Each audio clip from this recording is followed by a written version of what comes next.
नमस्कार दोस्तों, जय हिंद। कैसे हो आप सभी? उम्मीद करता हूँ ठीक होंगे और आपकी तैयारी मेंस की अच्छे से चल रही होगी। सभी बच्चे जोर शोर से अपनी तैयारी करते होंगे और हरियाणा पुलिस के फिजिकल आपके इस CET 2025 में सबसे पहले होने वाले हैं। तो आप हरियाणा पुलिस कांस्टेबल की तैयारी करते होंगे। जो भी बच्चे हरियाणा, सबसे पहले आपको एक इम्पोर्टेंट बात बताना चाहता हूँ। जो भी बच्चे हरियाणा पुलिस में सेलेक्ट होना चाहते हैं कांस्टेबल, या जो भी भाई D ग्रुप की तैयारी करना चाहते हैं, वो हमारे चैनल से जुड़े। अच्छे से अच्छी क्लासें आएंगी आपके। जो भी जिसकी भी कम तैयारी है ना, उसके लिए भी क्लासेज आएंगी। जिसकी ज़्यादा है उसके लिए भी।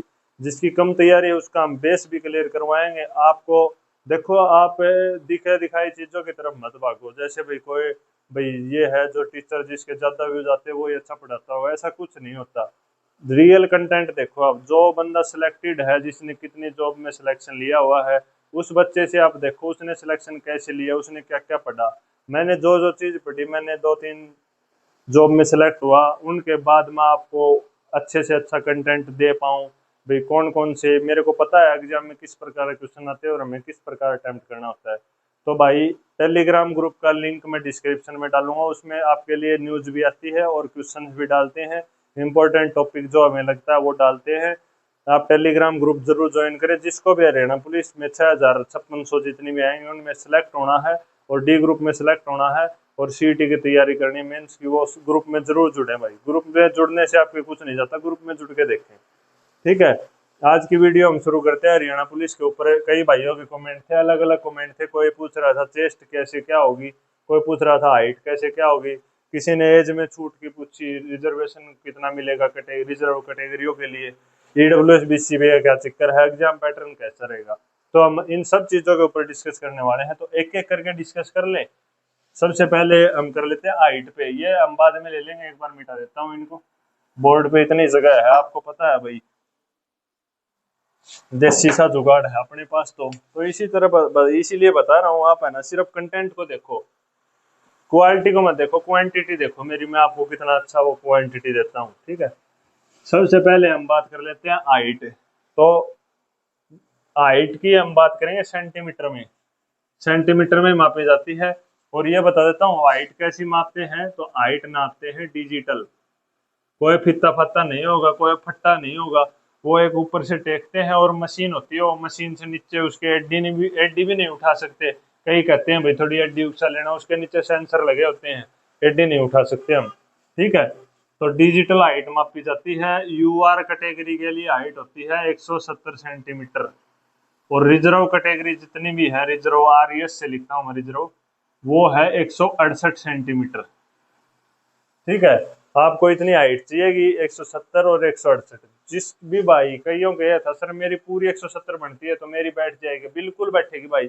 जिसकी 169.5 बढ़ती है ना घर पे, उसकी भी 170 उतरेगी वहां पर। ठीक है, इस बात की मैं गारंटी देता हूँ। तो आप इस चीज में रह के अपनी तैयारी को खराब ना करें, तैयारी अच्छे से करते रहे। मेरा काम आपको मोटिवेट करना और अच्छे से अच्छी पढ़ाई करवाना। ठीक है दोस्तों। उसके बाद हम बात कर लेते हैं, ये है मेल की भाई, क्योंकि यार फीमेल की भी हमको साथ लेके चलना पड़ेगा, उनके तो कैसे छोड़ सकते हैं। ठीक है। तो अब हम बात कर लेते हैं फीमेल की। वो कई बार लड़कियां कमेंट करती है सर आप हमारे बारे में कुछ नहीं बताते, तो उनके बारे में बता देते हैं भाई। UR के लिए रहेगी 158 सेंटीमीटर और रिजर्व कैटेगरियों के लिए रहेगी 156 सेंटीमीटर। रिजर्व कैटेगरी को 2 सेंटीमीटर की छूट है भाई, हाइट में, चाहे मेल हो और चाहे हो फीमेल। 2 सेंटीमीटर की छूट है हाइट में। ठीक है। डिजिटल मापते हैं। हाइट का क्लियर हो गया। जिसको भी हाइट में कुछ डाउट हो तो कमेंट करना, जिसको भी कोई डाउट हो। जो, हाँ, ये समूह वाले फौजी भाई कमेंट करते हैं, तो रिजर्व एंड जर्नल और रिजर्व में जो मेल में आएंगे वो भी, उनकी अलग से हाइट नहीं है, इतनी चाहिए उनको भी। ठीक है। बाकी जो फौजी लगे हुए उनकी 170 तो हाइट होगी यार।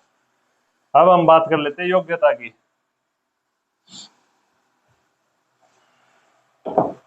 देखो, मैं सेलेक्ट हुआ हूँ तो मेरे को हर चीज पता है। तो आप एक बार ध्यान से देखना पूरी वीडियो, आपको सब, आपको तैयारी करने की स्ट्रेटेजी बताऊंगा, कितनी अच्छी तैयारी करते हैं, कैसे करते हैं, क्या क्या टॉपिक पढ़ना है, क्या फिजिकल कैसे क्लियर करना है, जिसके घुटनों में दिक्कत है, हर्निया का पॉइंट है, सारी चीजें अब डिस्कस करेंगे। आप इस भर्ती के क्लियर होने तक मेरे साथ जरूर जुड़े, ग्रुप D और हरियाणा पुलिस वाले खासकर।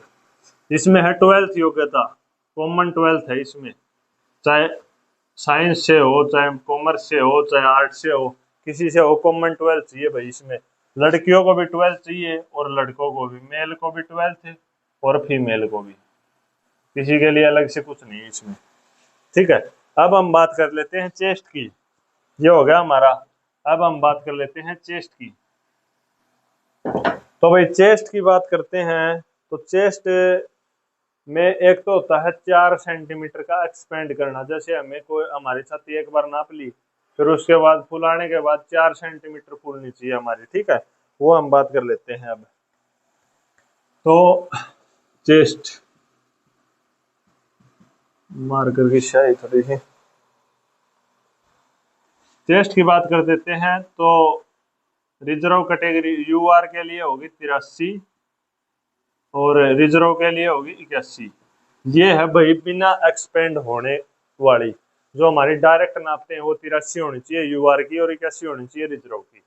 इसके बाद ये 4 बढ़नी चाहिए, मतलब 83 और 4 87 होनी चाहिए। ये 4 बढ़नी चाहिए 81 और 4 85 होनी चाहिए। ये है रिजर्व और जनरल कैटेगरी के लिए। ठीक है, ये होगी मेल की। एक लड़कियां भी कमेंट कर रही हैं भाई फीमेल की चेस्ट। भाई जो फीमेल है उनका नील है डाटा, उनकी कोई चेस्ट नहीं मापी जाती। फिर लड़कियों की कोई चेस्ट नहीं नापती, सिर्फ लड़कों की चेस्ट नापी जाती है। तो इस बहम में न रहे, लड़कियों की सिर्फ और सिर्फ हाइट नापी जाती है, ओनली हाइट। और उनको रनिंग भी करनी होती है। रनिंग के ऊपर मैं फिजिकल के ऊपर एक अलग से वीडियो बनाऊंगा पूरी, कैसे भागना है, शुरू में कैसे स्टार्टिंग करनी है, बीच में कैसे दौड़ना, लास्ट में कैसे दौड़ना है। ठीक है, हो गया, चेस्ट भी होगी क्लियर। जल्दी जल्दी बताता हूँ, वीडियो ज्यादा लंबी हो जाएगी। अब हम बात कर लेते हैं एज पे। सबसे बड़ा मुद्दा है हमारा एज का। तो भाई एज पे हम बात करते हैं। एज एज रहने वाली है जर्नल कैटेगरी की, मतलब यूआर की, अनरिजर्व की। अनरिजर्व की रहने वाली है 25 ईयर। 25 साल तक एज लिमिट रहेगी। जो भी बच्चा 25 साल का से नीचे या 25 साल का, सिर्फ वही फॉर्म भर सकता है मतलब जनरल कैटेगरी में। और रिजर्व कैटेगरी वालों को रहेगी 5 साल की छूट।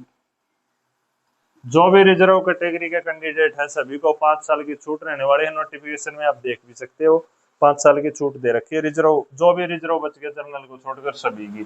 ठीक है, सबका डाउट क्लियर हो गया। बार बार बच्चे मेरे पास मैसेज करते हैं, व्हाट्सएप पर भी करते हैं, टेलीग्राम पर भी। तो देख लो भाई, 25 और 5 मतलब 30 लगा लो। ठीक है, ये होगी आपकी छूट। एज में छूट भी होगी, एज भी होगी। और बताओ क्या डाउट था? और डाउट था ईडब्ल्यूएस, बीसीए, बीसीबी। तो देखो, एक भाई कह रहा था भाई ईडब्ल्यूएस से फॉर्म डालूं या जर्नल से डालूं। तो भाई मेरा कहने, अगर मेरी मानता है वो भाई, तो वो डाले ईडब्ल्यूएस से फॉर्म, क्योंकि उसके मेरिट लिस्ट में जो फाइनल लिस्ट होती है उसमें ईडब्ल्यूएस की जर्नल से कम जाती है। ईडब्ल्यूएस की जर्नल से कम रहेगी फाइनल लिस्ट। तो ईडब्ल्यूएस से ही फॉर्म डालने अपना, जिस भी ईडब्ल्यूएस है। ठीक है, ये डाउट भी क्लियर हो गया। 80 वाले अपनी ओएससी और डीएससी जरूर बनवा ले। पुरानी सर्टिफिकेट 80 वाली नहीं चलने वाली, ओएससी डीएससी वाली चलेगी। ठीक है, हो गया।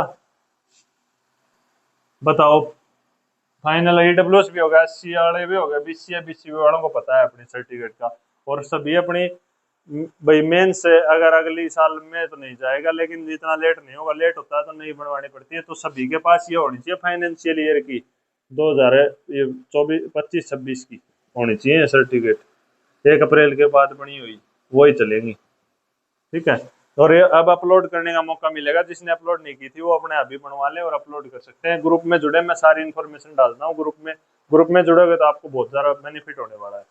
दूसरी हम बात कर लेते हैं एग्जाम पैटर्न। तो देखो भाई, एग्जाम पैटर्न जो भाई कई साल से एचएसएससी की फील्ड में लगे हैं उनको सभी को पता है एग्जाम पैटर्न क्या है। तो एग्जाम पैटर्न के बारे में मैं कुछ नहीं कह सकता। जो भी एग्जाम पैटर्न के बारे में आपको कहता है भाई ये एग्जाम पैटर्न आएगा, ये आएगा, वो सरासर झूठ बोलते हैं भाई। किसी को नहीं पता क्या एग्जाम पैटर्न आएगा एचएसएससी में, कोई नहीं बता सकता एचएसएससी का एग्जाम पैटर्न। तो सब झूठ बोलते हैं, किसी को नहीं पता। बोर्ड को पता है, चेयरमैन साहब को पता है क्या एग्जाम पैटर्न आने वाला, किसी को नहीं पता है।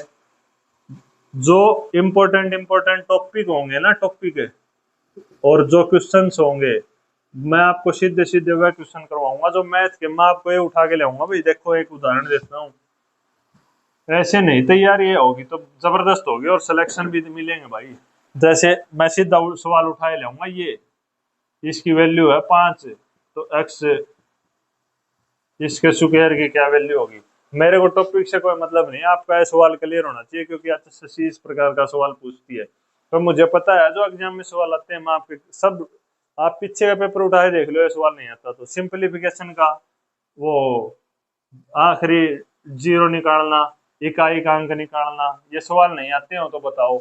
मेरे को पता है जो भी सवाल आते हैं, लाभ हानि का सवाल आता है, बट्टा का सवाल आता है, एक ब्याज का सवाल आता है, एक ट्रेन का सवाल आता है, ट्रेन इतनी गति से चल रही है, तो सारे सवाल पता है आपको, सारे A to Z।